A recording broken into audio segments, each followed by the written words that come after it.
नमस्कार. मी कुबेरजीचा मंत्र सांगणार आहे. तो पौर्णिमेच्या दिवशी रात्रीच करायचा असतो. तर तो मी मंत्र आज तुम्हाला सांगणार आहे. हा मंत्र अतिशय प्रभावी मंत्र आहे. हा फक्त पौर्णिमेच्या रात्री चंद्र आल्यावर म्हणायचा असतो.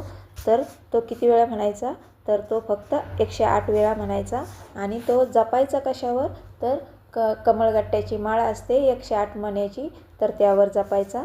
हा मंत्र आपल्या राहत्या घरीच पण बाहेर चंद्राच्या उजेडात म्हणायचा आहे आणि पूर्ण चंद्र आल्यावर जपायचा. तर तो कसा जपायचा? तर आपण खाली स्वच्छ जागा करायची आणि स्वच्छ जागेवर पाणी शिंपडून त्यावर आपण बसायचं आणि मग तो मंत्र म्हणायचा. तर नैवेद्य म्हणून त्या चंद्राला दूध हे आपण दाखवायचं. नैवेद्याला थोडीशी साखर टाकून आपण हे दूध दाखवू शकता आणि मग तो मंत्र म्हणायचा. हा मंत्र कशासाठी? तर फक्त म्हणजे कर्जाच्या समस्येसाठी हा मंत्र आहे. आपल्याला धनप्राप्तीसाठी हा मंत्र आहे. तर पहिले सुरुवात कशी करायची? पहिले माता लक्ष्मीचा जप करायचा. ओम श्री महालक्ष्मी देवे नमः, ओम श्री महालक्ष्मी देवे नमः 5 किंवा 11 वेळेस म्हणायचं. नंतर मंत्र म्हणायचा. सर्व मंगल मांगल्ये शिवे सर्वार्थ साधिके शरण्ये त्र्यंबके गौरी नारायण नमस्तुते. नंतर महादेवाचा मंत्र म्हणायचा 5 किंवा 11 वेळेस. ओम नमः शिवाय, ओम नमः शिवाय असा 5 वेळेस मंत्र म्हणायचा.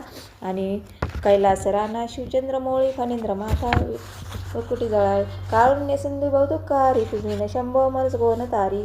नंतर कुबेरजीची प्रार्थना म्हणायची. ओम धनदाय नमस्तुभ्यं निधी पद्माधिपाय च भवन्तु तत्प्रसादान्ये धनधान्यादी संपदा.